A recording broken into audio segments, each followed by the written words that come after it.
Hello, everyone. Welcome back to the GSMC Basketball Podcast, brought to you by the GSMC Sports Network. As always, I'm your host, Mehrob Fatemi. We have a packed show lined up for you guys today. Obviously, the NBA play-in tournament begins tonight.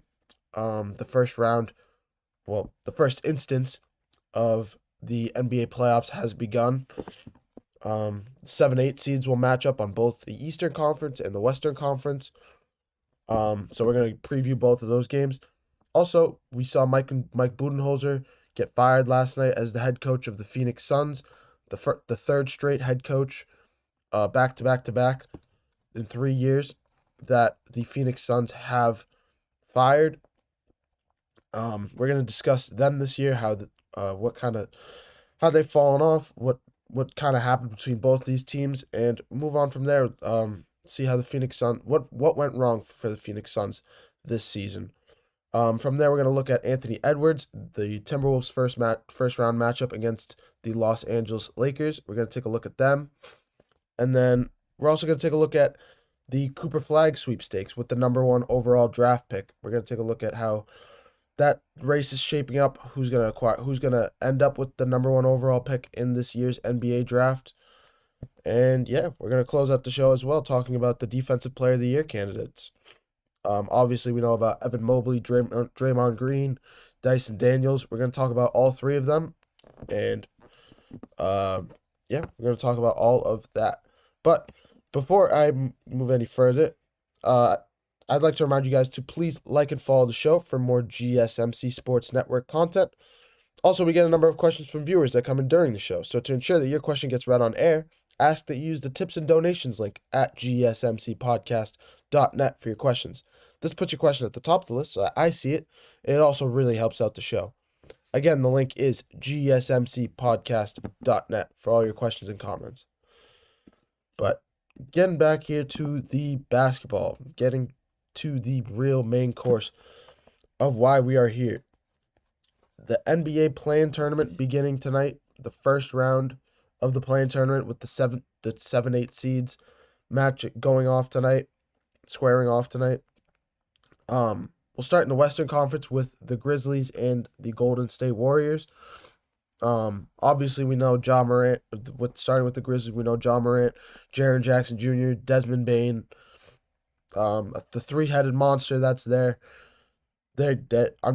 Unfortunately, with the unfortunate firing of Taylor Jenkins a couple weeks back,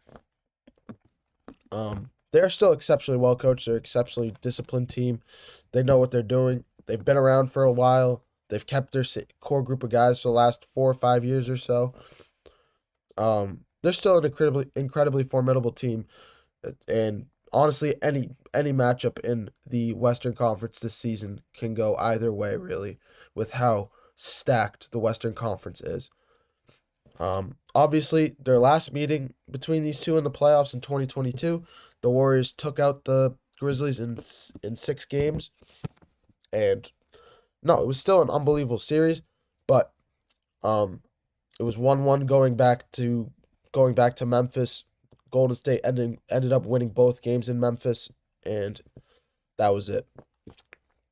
Their last meeting, April 1st, Steph Curry went off for 52 points against the Memphis Grizzlies in what was honestly probably one of his more memorable games of this year's regular season. He continues to defy the odds of longevity, continue to play at an exceptional level despite his age. He's just an unbelievable player and one of the top 2 point guards in NBA history.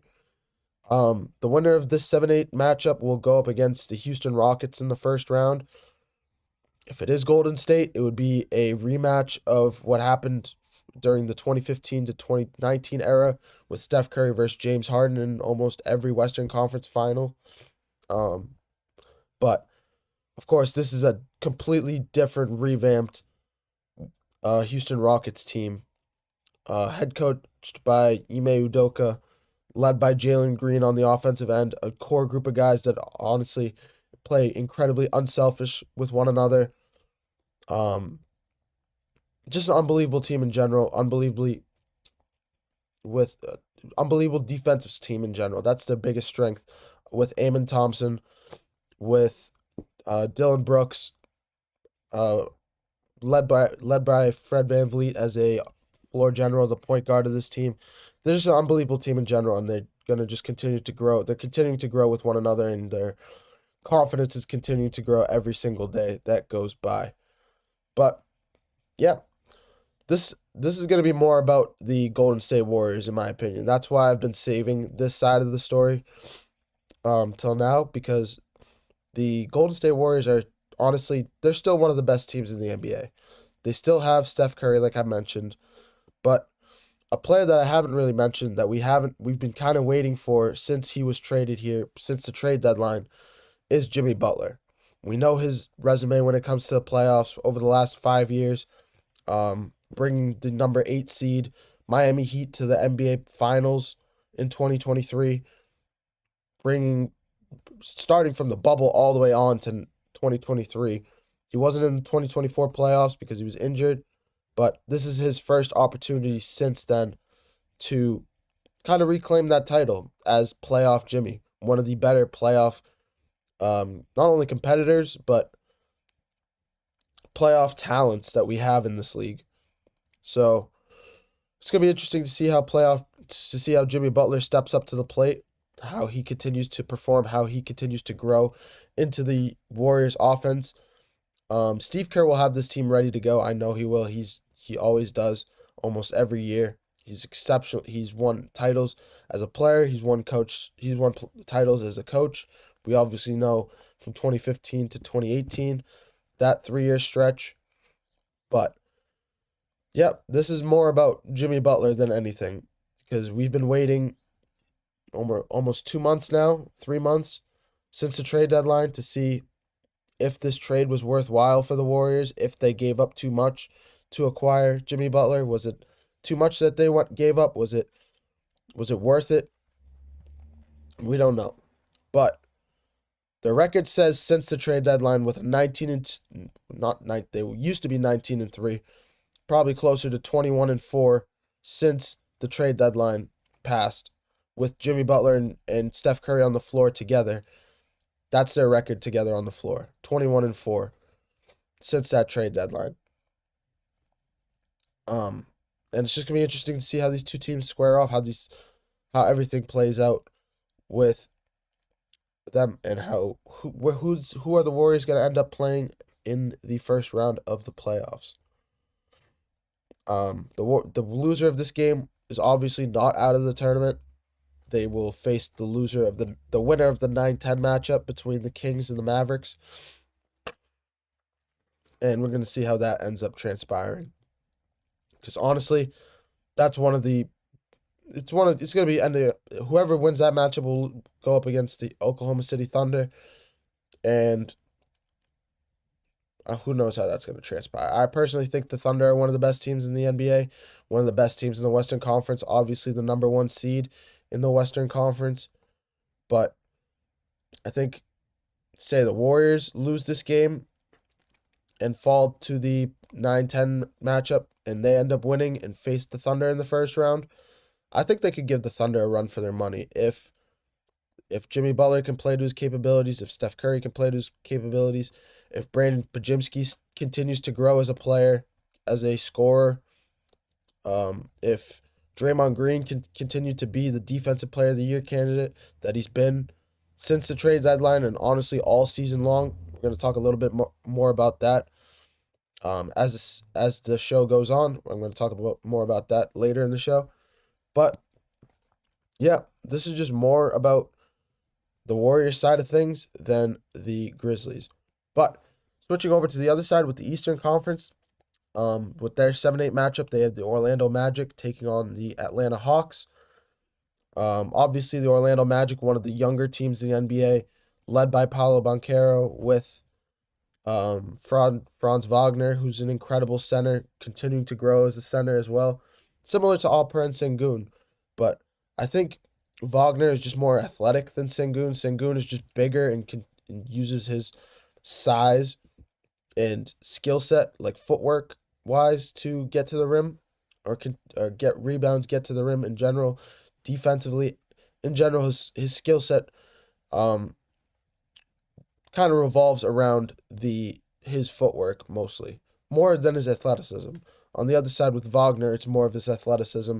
He can shoot better, and he's overall a better scorer, better defender in general. So Franz Wagner, I think this Orlando Magic team is one of the better Orlando Magic teams that we've seen. One of the more underrated teams in the Eastern Conference. I know they're incredibly young. They haven't really done too much.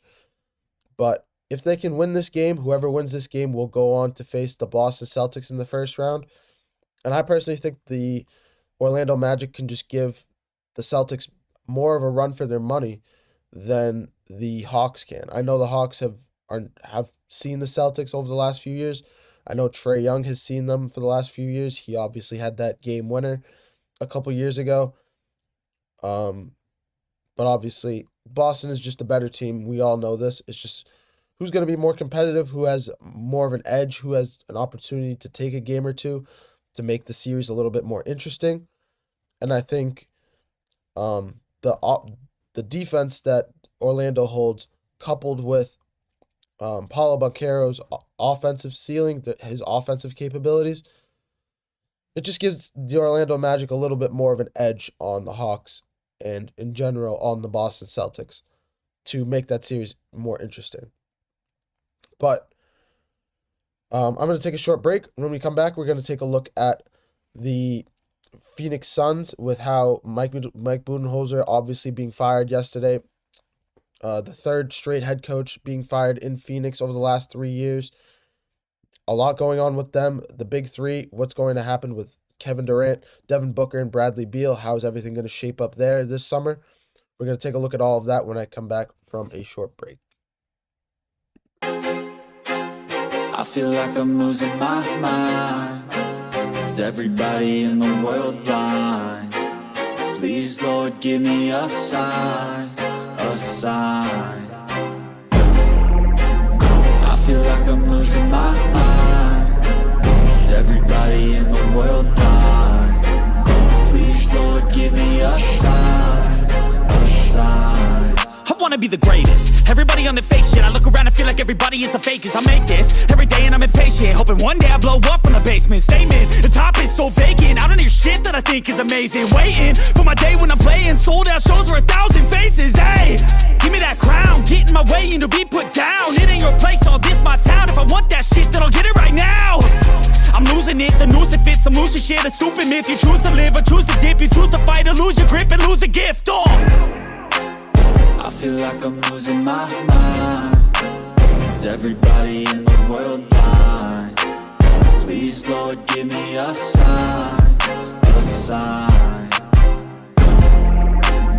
I feel like I'm losing my mind.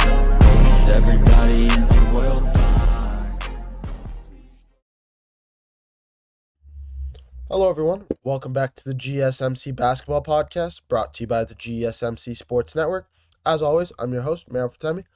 As we get into this next segment here, we're going to take a look at the Phoenix Suns with everything that's been transpiring with them over the last 24 hours. Obviously, Mike Budenholzer released as the head coach of the Phoenix Suns, the third straight head coach that the Phoenix Suns have fired since not only in the last 3 years, but 3 over the last 4 years since they made an NBA Finals berth. And this one, probably the most shocking, the most, not only shocking, but one of the more disappointing teams this season with how everything's transpired with them, with how they've gone from playoff contenders, a team that can kind of compete with anybody in the Western Conference, to this year, a team that's kind of just been, I won't call them lackadaisical, but a team that hasn't played up to their potential whatsoever with the amount of money, effort, and time they put into building this roster, to getting the guys that players wanted around each other. This is the end result, and it's honestly, is this year's Phoenix Suns are the Phoenix Suns this year the most disappointing team in NBA history? Valid question. We're going to get into all of that very shortly. But before I move any further, I'd like to remind you guys to please like and follow the show for more GSMC Sports Network content. Also, we get a number of questions from viewers that come in during the show. So to ensure that your question gets read on air, I ask that you use the tips and donations link at gsmcpodcast.net for your questions. This puts your question at the top of the list so I see it, and it also really helps out the show. Again, the link is gsmcpodcast.net for all your questions and comments. And I've said it before, your guys' input helps us figure out what to talk about. You guys letting us know what you guys like to hear. Give any feedback in general, good or bad. Lets us know what you guys want to hear, what you guys want us to talk about, and we base our shows around you guys. So your input is incredibly valuable, and we appreciate everything that you guys say. So please leave any questions or comments at gsmcpodcast.net for those. But getting right back into it here, obviously, I mentioned at the top of the show, Mike Budenholzer fired as the head coach of the Phoenix Suns, the third straight year with a new head coach coming, or third year in a row with a firing in Phoenix. The Phoenix Suns will be back in the market looking for a new head coach, in a market that's there's not that many candidates this year for head coaching prospects, but obviously Mike Malone. But outside of Mike Malone, who will be sought out by a lot of people, it's just not a very deep one. So, but getting back to the topic at hand, obviously the Phoenix Suns going with a record of 36-46 this season, 10-18 after the All-Star break, one of the highest payrolls in NBA history. It's just unfortunate to see what's going on with this team. Trading a haul for Bradley Beal. Devin Booker's been there for years, but Kevin Durant being traded here last season at the end of the trade deadline from the Brooklyn Nets, and it just looks like that trade is not transpiring the way everybody thought it would. It's just not. From injuries to just kind of not a locker room. I wouldn't call him an issue in the locker room, but it's safe to say that Kevin Durant has not showed up to his capabilities. He has not continued to be the type of player, the type of leader that we expect him to be with his veteran experience, continuing to galvanize the troops, grow the younger generation, mentor the young rookies on this team. He just hasn't done a lot of that. He's just been kind of one of those guys that just shows up, comes to work, scores 25 to 30 points a night, and then leaves. That's pretty much what it feels like. And I apologize if that sounds a little bit too harsh, but it's just what it feels like Kevin Durant has been this season. And he's not, we've heard it time and time again, he's just not typically hurt. He's not typically seen as a leader in the locker room from the media standpoint, from a media standpoint, from a fan standpoint. We haven't heard quotes from him we haven't heard anything from younger players. We just haven't really heard him as a leader for this team or for any team that he's really been on. But it's just unfortunate for Kevin Durant because this will most likely taint his resume a little bit, his legacy, as he looks to not only retire over the next few years, with only a couple years left on his in his career, approaching the age of 40, but as he looks to honestly hold a legacy as one of the greatest scorers we've ever seen in the NBA. Kevin Durant is easily a top 5 scorer, top 10 scorer we've seen in the NBA ever. He should go down as one of the top 10 players of all time. Honestly, if it wasn't for some of these last few years, from when he left Golden State for Brooklyn, when he left Brooklyn now for Phoenix, if it wasn't for those 2 pit stops, I think if he had just stayed in Golden State with Steph Curry, not only would they have won more championships, he would still be remembered as one of the best players we've ever seen. And from people that watched him play, from people knowledgeable fans that have watched the game for a while, have watched him grow as a player, continue to play, seen all his years from Oklahoma City till now, We all know what he was when he was in Oklahoma City. We know what he was when he was in Golden State. And now when he's now in Phoenix, it's just unfortunate to see. It's unfortunate what has transpired with him. And yeah, I just think his legacy will not be looked at the same by most NBA fans that just kind of watch the game from afar. They will see this Kevin Durant. They will hate him for how he's kind of just been underwhelming over these last 5 to 6 years. I know he was injured in 2019, but since 2021, when they should have won the title in 2021, when his foot was on the line against the Milwaukee Bucks, when he was half an inch away from sending the Brooklyn Nets to the conference finals, that is the Brooklyn Nets. That is the Kevin Durant that we're all going to remember. The Kevin Durant that was swept by the Boston Celtics. The Kevin Durant that has been underwhelming these last 2 years, and now this year, completely missing the playoffs. I believe 2023, he was injured in the playoffs, if I remember correctly. I believe that's true. I think that's right. But yeah, that's just the state of the affair. That's the state of affairs in Phoenix right now.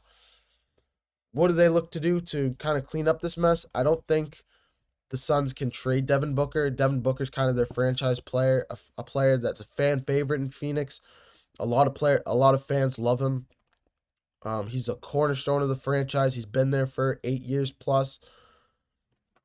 They love him. He's been there through thick and thin, and to trade Devin Booker would be, unless Devin Booker requests a trade out, would be just an aberration. It would be an uproar similar to how, not even similar because I guess similar to how the Dallas Mavericks fans responded to Nico Harrison trading Luka Doncic to the Lakers this midseason. That is what Suns fans would say about Devin Booker being traded.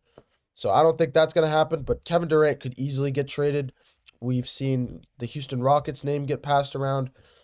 Most of that basketball world is hoping he can go back to Oklahoma City to join Shai Gilgeous-Alexander to not only win a championship in Oklahoma City, but kind of just go back to his roots and retire there, because he doesn't have that many years left in his career as he approaches the age of 40 years old. I believe he's 36 or 37 years old now. He's just getting up there with age, so it's just becoming more of a reality, as we're seeing with LeBron James, as we're seeing from Steph Curry, and it's just the process of getting old. So we've all wanted him to go to Oklahoma City. We've seen Houston Rockets name passed around. There is a real reality where he could retire after this season, just to kind of call it quits. He just doesn't, especially after these last 2 years. It's kind of tough to continue that momentum, continue that will to play after these last few years of just disappointment, not living up to expectations, and just overall how he's being seen from the media standpoint and beyond from there. But yeah, I think a KD trade would kind of help this team if they can get some assets back for KD. I don't think they can trade Bradley Beal, especially with Bradley Beal's no trade clause. He would have to waive his no trade clause, and Bradley Beal has said over the last not only few months, but in general, he said, I don't really want to leave Phoenix. He's pretty adamant that he wants to stay there for at least the immediate future. But I think Devin Booker being traded would be the wrong way to go in terms of continuing to grow the franchise, continuing to market them. It would just be the wrong move from that perspective. But yeah, this Phoenix Suns team has just not been what we expected them to be, and I'm going to leave it on that note. But I'm going to take another short break. When we come back, we're going to take a look at the Minnesota Timberwolves. They're not hosting, but they're going up against the Los Angeles Lakers in a first-round matchup come Saturday, which is going to be a massive game. Can Anthony Edwards will the Timberwolves pass the Lakers in the first round? I'm going to get into all of that in the next segment. I'm going to take a short break, and when we come back, we're going to take a look at Anthony Edwards. Looking for your daily fix of sports talk without having to pay for it? GSMC Sports Network is available on YouTube. Just search GSMC Sports Network. Get your fix of daily sports talk shows on YouTube, absolutely free. NFL, college football, NBA, MLB, MMA, UFC, fantasy football, and so much more. GSMC Sports Network has shows running all day long, with new sports shows starting every 2 hours. Just like on your favorite cable sports channel, except GSMC Sports Network is absolutely free. Just search GSMC Sports Network on YouTube to catch one of your new favorite shows, like the GSMC College Football Podcast, Chip Shot Football Podcast, Hoops and Heels Women's Sports Podcast, GSMC Basketball Podcast, and so many more. Check it out for yourself. GSMC Sports Network, now available on YouTube absolutely free. Search GSMC Sports Network on YouTube right now.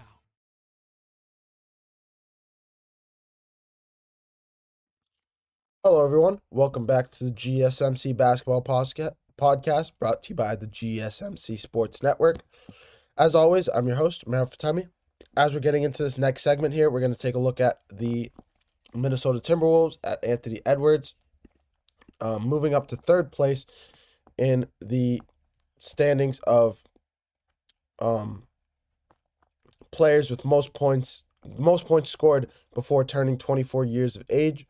Not third place, I mean fourth place, behind Carmelo Anthony, Kevin Durant, and LeBron James. Anthony Edwards currently at 23 years of age. This is his last season for eligibility for this award, but he just passed up Luka Doncic, who's an unbelievable talent in this year's NBA and in general. Anthony Edwards is one of the better young stars in this league today. This year averaging 27 points, 6 rebounds, and 4 assists, 44% from the field, 39% from three-point range. He's still an unbelievable player. He's one of the best leaders in the NBA. He's a fan favorite across the league. Incredibly marketable, box office player that a lot of people whenever the Timberwolves are going up against their favorite teams, they come out to not only watch their favorite teams, they come out to watch Anthony Edwards play basketball against them. This team is really growing and gelling at the right time. 17-4 since March. They're one of the best teams in the NBA. They're one of the best teams in the Western Conference, and they're growing their chemistry right now, and it's a big reason why there's so much success over this last month and a half with the playoffs rolling around right now. Also, a little tidbit of information. Since 2021, this team has been 52-28 from March 1st to the end of the season over the last 4 years as a combined record. So it's been really, really interesting to see how this team is getting hot at the right time. Incredibly well coached under I can picture his face. I can't remember his name right now. I apologize. We'll get back to that. But the Timberwolves, one of the better teams in the NBA, going up against the Los Angeles Lakers in this year's playoffs. The question is, though, can Anthony Edwards really will this team to a first-round win over the Lakers?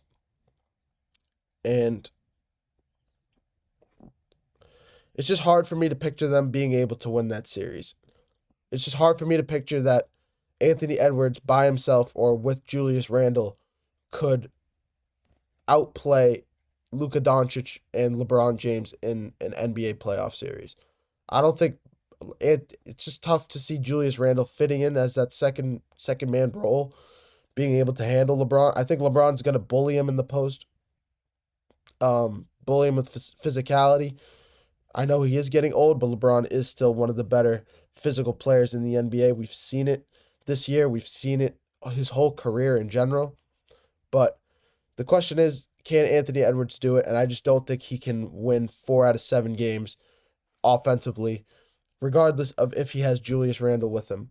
The only way that it does happen is if the role players like a Nickeil Alexander-Walker, a Naz Reid, a Rudy Gobert, a Mike Conley Jr., these guys can continue to produce on the offensive end and can give a boost, can give some Anthony Edwards some help We saw it against the Denver Nuggets last year when they took out Denver in 7 games.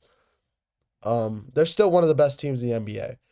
So I'm not writing them off at all. I don't think it's going to be an easy gimme series for the Lakers in any means, but I just don't think offensively that they can handle LeBron, Luka Doncic, and Austin Reeves over a 7-game series if they can outscore them.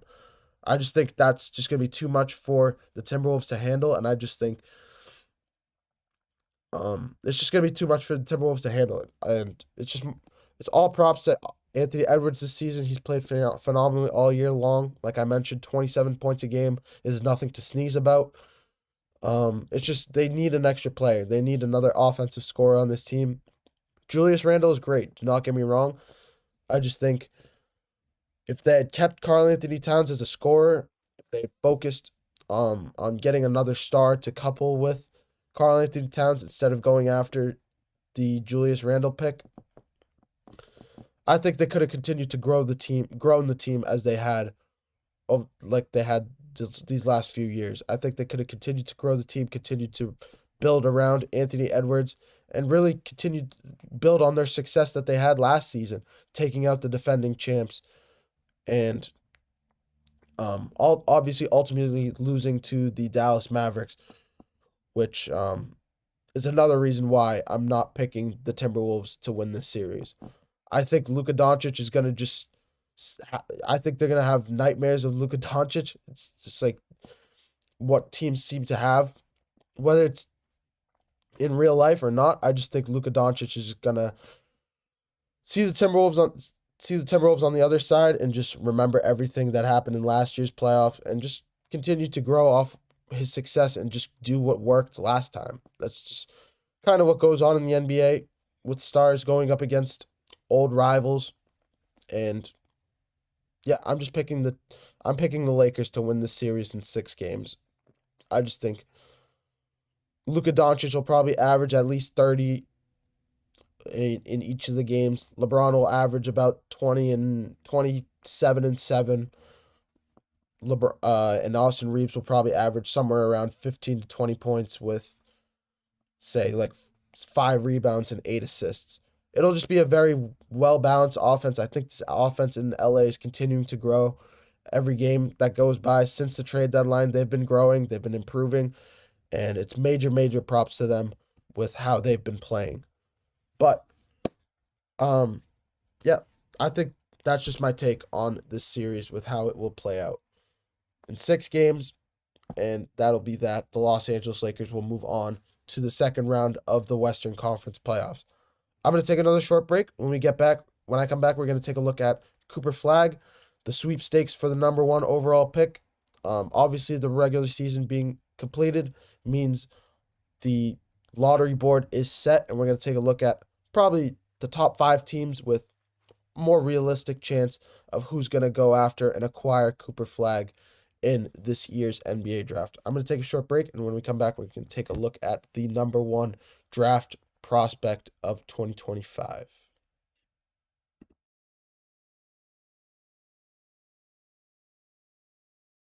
For the best and latest podcasts available anywhere, go to the podcast app on your cell phone and type in GSMC to access free content-rich podcasts on health and wellness, book reviews, sports, entertainment, relationships, social media, movies, technology, finance, and even weird news. Subscribe and download the GSMC Podcast Network's family of shows, available everywhere podcasts are found.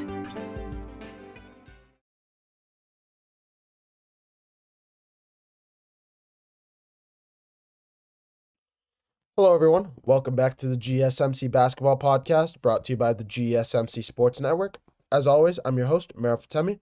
As we're coming into this next segment here, we're going to take a look at Cooper Flagg. The regular season is over. The bottom half of the league is set. And we're going to take a look at the top 5 teams who have a realistic chance to acquire Cooper Flagg in this year's NBA draft. Obviously, the number 1 draft not only 5-star recruit coming out of high school, but prospect coming out of college now to join the NBA. It's pretty much locked in. It's about 96% chance, I'd say, that Cooper Flagg will announce to declare for the NBA draft this season. The only chance that he stays, the only reason he might stay, is because of how the college season finished last season, and possibly for like NIL deals and advertisement deals with how the college basketball lineup is continuing to change every single day, every single year, with more money being pumped into it, with more incentives for players to stay in college rather than immediately go into the NBA. But obviously, Cooper Flagg, a 6'9" prospect, like I mentioned, I want to say he's a guard. He plays like a forward, but he can shoot like a guard. He can handle like a guard. He's just an unbelievable player. He can facilitate the ball incredibly. Probably would have gone to the national championship game if it wasn't for clutch shots made by the Houston Cougars over the last couple minutes of that game. Call it a comeback if you'd like for Houston. Call it a collapse if you'd like for Duke. Regardless, Duke made it to a Final Four with two freshmen leading the team in Con Knipple and Cooper Flagg. And it's just major props to this team and their head coach for scheming them up and putting them in the right position to succeed, to get all the way, get as far as they did. But enough is enough about college for Cooper Flagg. Let's look at him in the NBA. The top 3 seeds are kind of tied for the NBA lottery right now. The Washington Wizards, Utah Jazz, and Charlotte Hornets all sitting at 14% chances to acquire Cooper Flagg as the number 1 overall pick. The New Orleans Pelicans at 12.5%, and then the Philadelphia 76ers at 10.5%. Obviously, I'm going to take a look at the top 3 seeds because they have the highest chance. Out of the Wizards, Jazz, and Hornets, and I think, while it is a little bit of a hot take with how this franchise has been operating over the last probably decade or so. The last time they were relevant was in the Kemba Walker days. But I really think Cooper Flagg would be the best, realistic fit with the Charlotte Hornets. If they can keep LaMelo Ball expressing that he wants to stay in Charlotte a couple days ago, actually, that he wants to stay in Charlotte. He wants to continue to grow with the team. If they can keep Miles Bridges, which would be a little bit tough because free agency is rolling around. It's for a low-income franchise. It's going to be tough for them to pay Miles Bridges, most likely. If they can, on a low-income deal, if they can put him on a 1-year deal, 2-year deal, continue to build the young core in Charlotte, bring in a veteran player if possible, I think the Charlotte Hornets could be playoff contenders this next season if they can do exactly what I just said, list step by step by step. And especially if they can draft Cooper Flagg with the number 1 overall pick.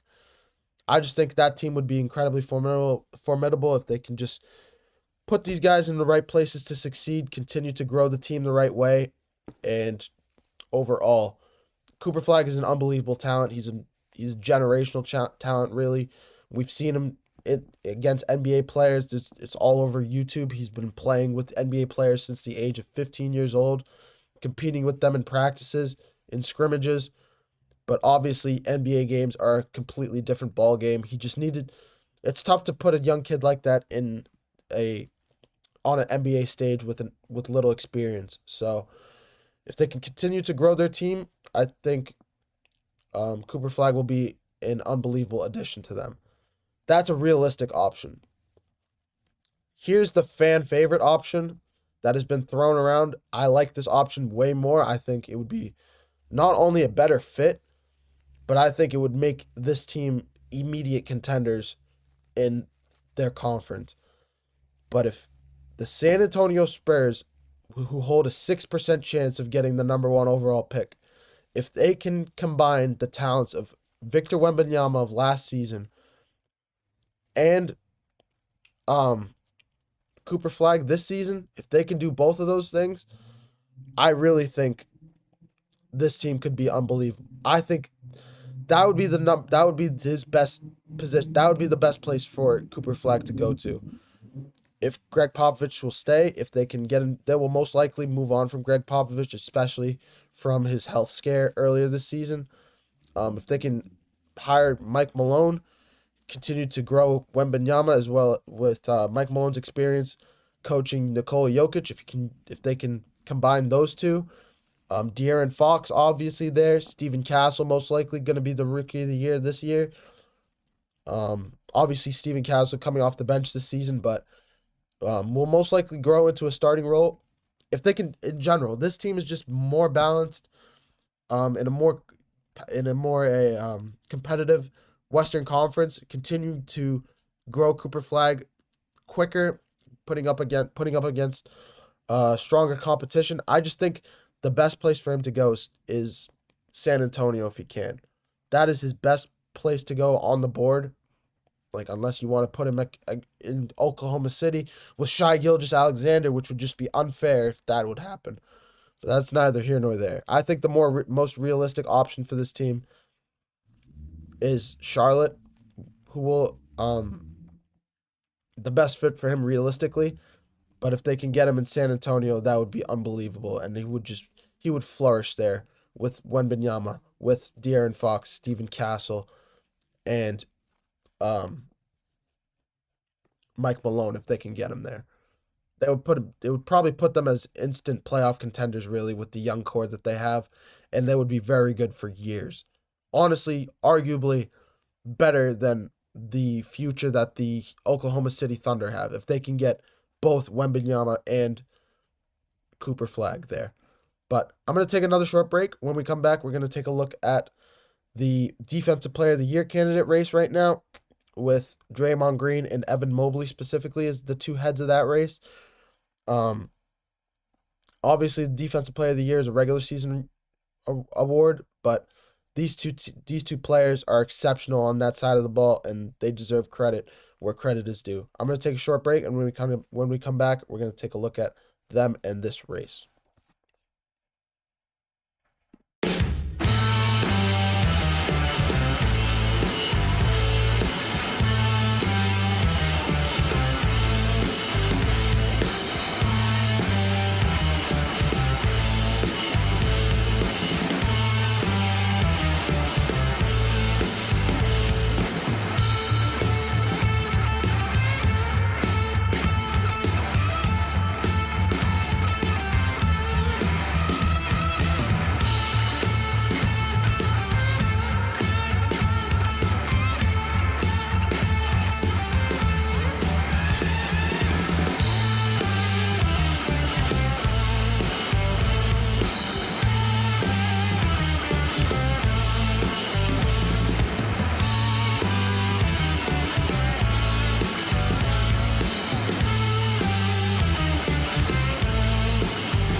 Hello, everyone. Welcome back to the GSMC Basketball Podcast, brought to you by the GSMC Sports Network. Getting right back into it here. We have the Defensive Player of the Year candidates. The race is unfortunately, it's a regular season race, so neither of these players, what they do in the NBA playoffs, I wouldn't say it won't matter, because obviously these guys are still going for contracts, still trying to continues to grow their name, as they're both, well, Mobley's young, great. Draymond Green is a little bit of a older player. But regardless, both players highly regarded for their defensive skills, and they've played unbelievably all year long. Starting with Evan Mobley, the favorite to win the Defensive Player of the Year award this season, with averaging 1.6 steals, 1.6 blocks per game. A player that can guard the 1 through 5 positions, incredibly unique at his height, one of the best centers in the league. Anchoring down him and Jared Allen, anchoring down the Cleveland Cavaliers defense. They still have one of the best. They're an unbelievable team, and the Cleveland Cavaliers deserve all the credit in the world with how they've been playing all season long.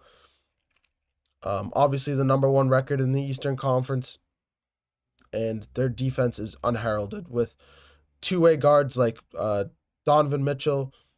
He's not as much of a guard, but a two-way player like DeAndre Hunter, Evan Mobley, Jared Allen in that starting lineup.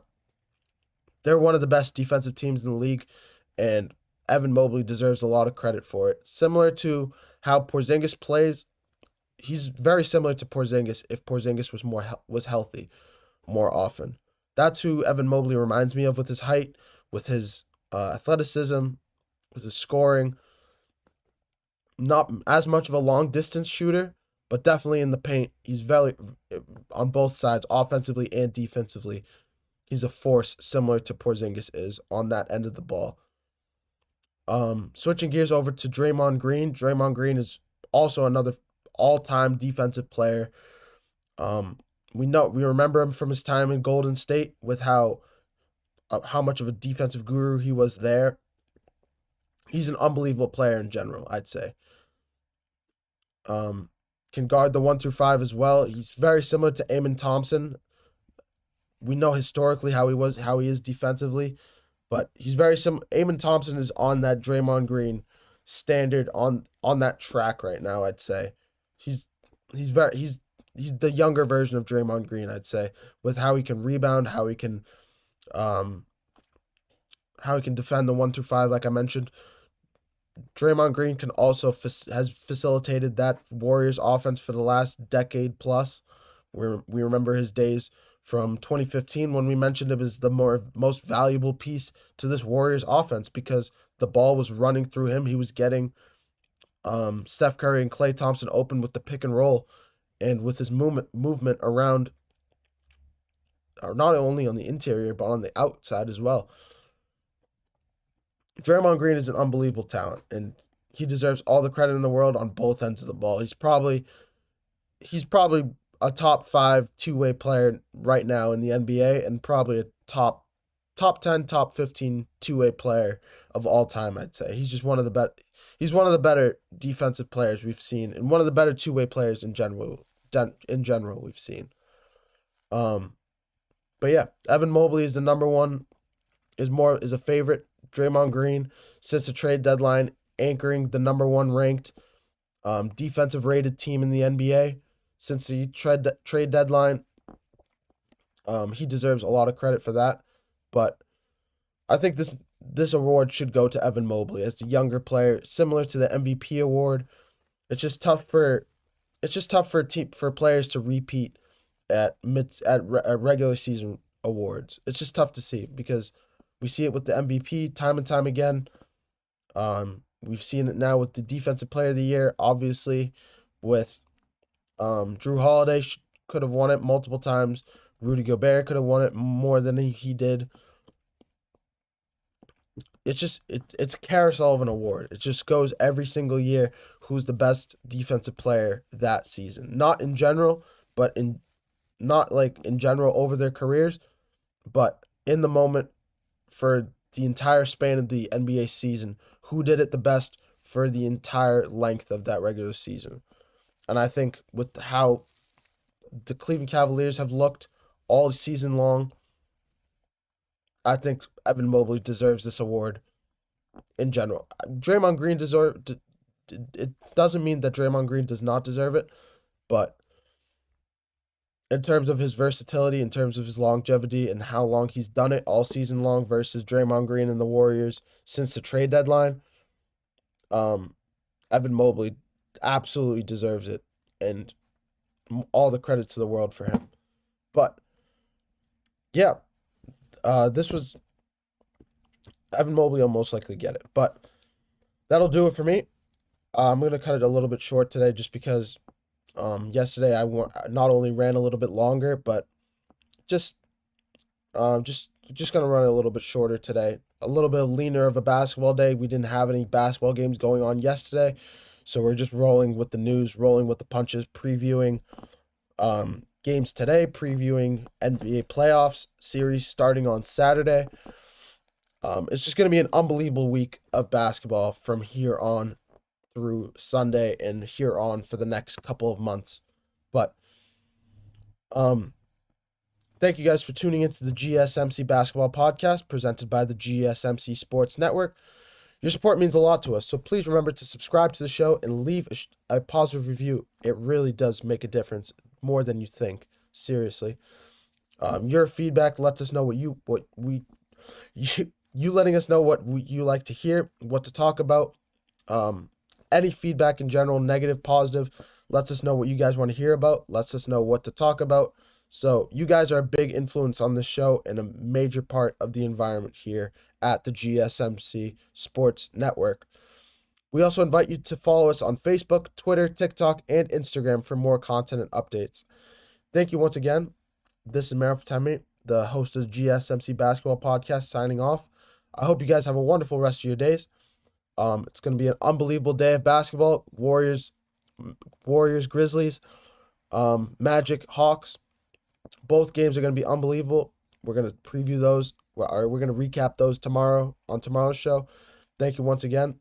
I hope you guys have a wonderful rest of your day. Bye-bye.